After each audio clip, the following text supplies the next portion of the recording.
Welcome to the Deep Dive. We're the place that digs through the sources so you get just the essential knowledge. Today, we are stepping right into the kitchen. We're tackling a really big modern debate.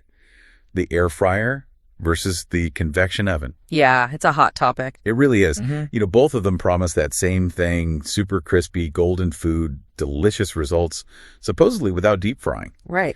But they're actually built for pretty different kitchens, different users. Mm-hmm.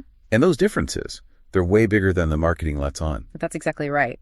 Our sources, they really break down the mechanics, the capacity issues, the real efficiency of both. So your mission, if you choose to accept it, Always. is to walk away today with a clear idea, a roadmap really, to figure out which one belongs in your home based on, health goals, kitchen size, and maybe the biggest thing, how you actually cook. I love that mission. Okay. Okay, let's get right to the core of it, because this is where I think a lot of the confusion starts. They both use convection, right? So what's the basic idea they share? And then what's the critical difference? The thing that really changes how they perform? Okay, so the similarity is simple, circulating hot air. Convection just means moving heat using a fluid, in this case, air.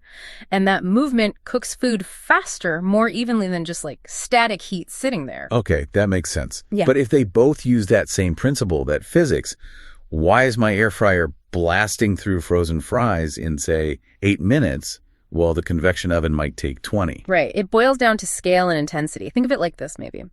The air fryer. It's like a highly focused, super powerful jet engine.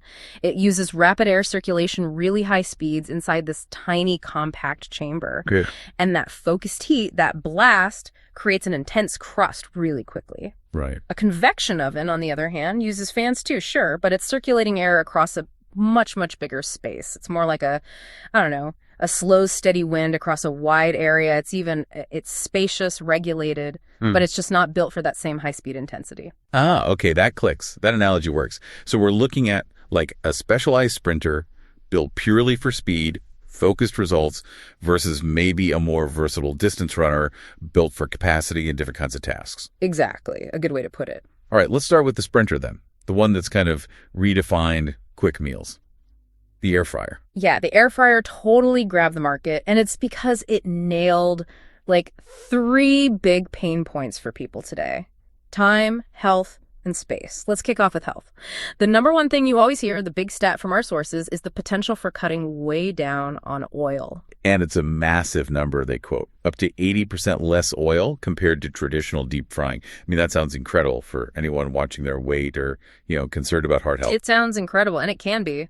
But we got to talk reality here for a sec, because there's nuance. Okay. While you can potentially cut oil by 80%, if you want those really perfect, crispy results, think fries, chicken wings, you often still need a little bit, like a quick spritz of oil, or tossing them in maybe a teaspoon. Right. It's not zero oil for everything. Exactly. But even with that tiny amount, you are still leagues ahead of a deep fryer. You're cutting out hundreds of calories, potentially, not just a handful. That's a really fair point. You're not a deep fat frying. You're just giving it a light coat for texture. Yeah.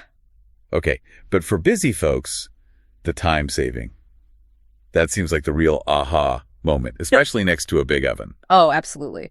The speed difference is pretty remarkable. Air fryers, they can hit their cooking temperature in just, 2 to 3 minutes? Wow. Compare that to waiting for a big conventional oven to preheat. You're looking at 10, maybe 15 minutes, just waiting. Before you even start cooking. Exactly. That 10-minute head start, that makes a huge difference when you're trying to get dinner sorted on a Tuesday night. And that speed, it makes the air fryer really good at something else too, something often overlooked. Just reheating leftovers. Oh yeah, that's a great point. It's fascinating how well it does that. A microwave turns last night's pizza into, soggy disappointment. And a big oven takes forever just for one slice. But the air fryer, it reheats that pizza or maybe some leftover spring rolls super quickly. It uses that fast air to basically pull moisture off the surface, brings back the crispiness. So you get much better texture, way faster. In half the time, yeah. Okay, and finally, let's tie this back to, real-life living situations, space. Mm-hmm. This has got to be huge for people in smaller places. Definitely. They're compact, perfect for small kitchens, apartments, dorm rooms, you name it.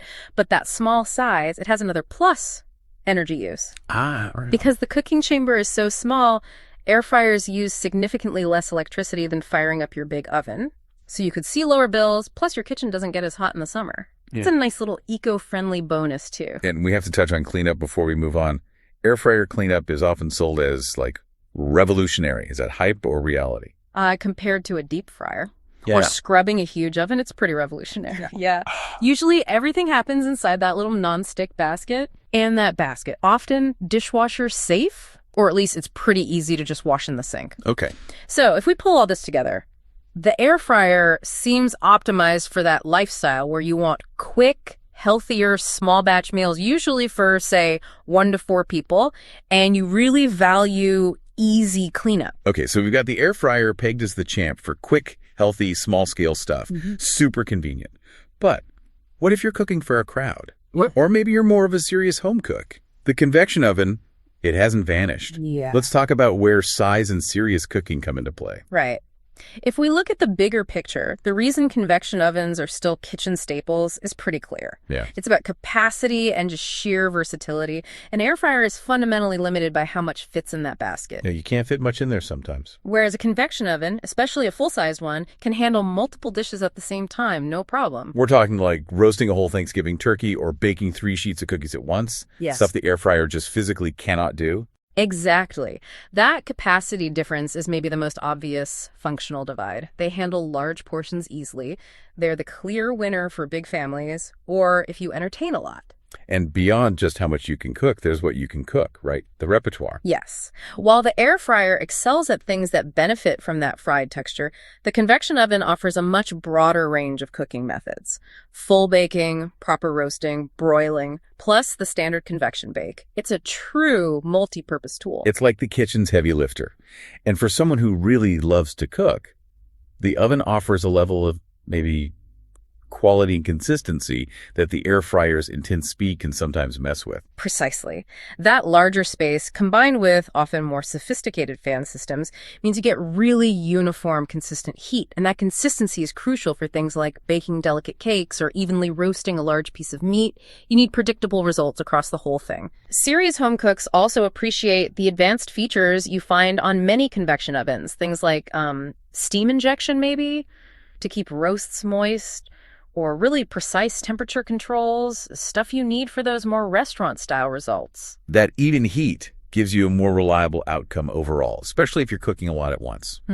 Okay, but if easy cleanup is a huge plus for the air fryer, we have to talk about the flip side for the convection oven, the actual cleaning. Yeah, that's the practical downside, isn't it? No getting around it. While you might save counter space by having one appliance do multiple things, Right. cleaning a large oven cavity, particularly after something greasy like a roast chicken or, a lasagna that bubbled over, it's way more involved, more time-consuming than just washing out that little air fryer basket. So you're trading the ease of cleaning for the ability to cook more.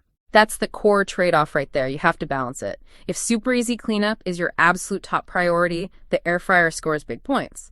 But if you need to cook a whole meal for 6 people all at once, the convection oven wins, even if you know you'll be scrubbing it later. Okay, let's try to nail this down then. Let's distill the key decision points for someone listening. Yeah. If it's basically capacity versus convenience, Yeah. how can you apply these ideas to your own life? All right, let's sketch out the ideal air fryer buyer first. You should probably get an air fryer if speed is king for you. You want minimal oil, easy cleanup. Those are your top priorities. And if you're mostly cooking smaller amounts just for you, maybe a partner, and your kitchen's tight on space, then yeah, the air fryer looks like the best fit. Okay. And flipping that, you're definitely in the convection oven zone if Sure. you need to cook big batches often. Yeah, large quantities regularly. Or if you really enjoyed diverse cooking, proper baking, roasting, broiling. If you're a serious cook who wants those consistent, predictable results and you have the kitchen space, the oven is probably your tool. Makes sense. But this brings up a really important modern point, doesn't it? The rise of the hybrid appliance. Ah, yes. The countertop convection oven that also has an air fry button. Exactly. Right. Does that one device really give you the best of both worlds? That's the million-dollar question, isn't it? What do the sources say? Can a big box really mimic that focused blast of a dedicated air fryer? Generally. The answer seems to be no, not perfectly. Okay. While that hybrid oven, uses its convection fan, and it's definitely better than a basic static oven for circulating air. It still has a couple of key disadvantages compared to a dedicated air fryer when it's trying to be an air fryer. First, that bigger chamber still takes longer to preheat, so you lose that critical 2-3 minute quick start we talked about. Right, the speed advantage is reduced. And second, the heat is just spread out more. It's less intense, less focused right on the food surface compared to the small, dedicated machine. So if your absolute number one goal is that super fast, super crispy result for like snacks or reheating small things, the specialized standalone air fryer probably still does it better. That seems to be the consensus. The hybrid function is good, maybe even very good in some models, but likely not as good or as fast as the dedicated unit. Gotcha. It's likely an acceptable compromise, though, for someone who really can't justify having both appliances cluttering the counter, but definitely needs the capacity of a proper oven sometimes. The real wrong choice, as we kind of touched on, is getting something that just doesn't match how you actually live and cook. Like buying a huge convection oven because you might roast a turkey once a year. Exactly. When 99% of the time you're just heating up frozen snacks for yourself, that's just inefficient. You're wasting energy, wasting time waiting for it to heat up, and it's taking up valuable counter real estate. So, bottom line, know how often you cook, know how much you cook, and be honest about how much you hate cleaning. Couldn't have said it better myself. #tag outro. That really sums it up perfectly. We started out talking about this fierce debate, air fryer versus convection oven, and I think what we've landed on is there's no single winner for everyone. The only winner is the appliance that actually fits your specific needs, your kitchen, your lifestyle. Right. Whether you lean towards the speed, the health perks, the easy cleanup of that compact air fryer, or you need the sheer size and cooking range of a convection oven for serious baking or big family meals. Yeah. Both can genuinely make your cooking life better. Ultimately, your decision should probably hinge on 4 really practical things you need to think about. Your family size, are you cooking small or large amounts usually? Your available kitchen space, how much room do you actually have? Your health goals, how important is minimizing oil really to you? And maybe most crucially, your day-to-day cooking habits, are you mostly reheating, making quick snacks, or are you doing complex meals from scratch? Okay, but let me leave you with one last thing to chew on. Focusing on that idea of getting the most value out of your counter space. Okay. If we agree the dedicated air fryer gives you that unmatched speed and crispiness for small stuff, does buying a hybrid oven, one that tries to do everything, maybe only does the air fry part okay-ish, really give you the best bang for your buck? Interesting question. Or should you maybe embrace specialization? Maybe pair a decent standard oven, doesn't even have to be convection, with a really good dedicated air fryer. You sacrifice a bit more counter space, perhaps, but you get top performance in both categories. It really forces you to decide, doesn't it? Do you want a master of one specific task or more of a jack of all trades? Something to think about.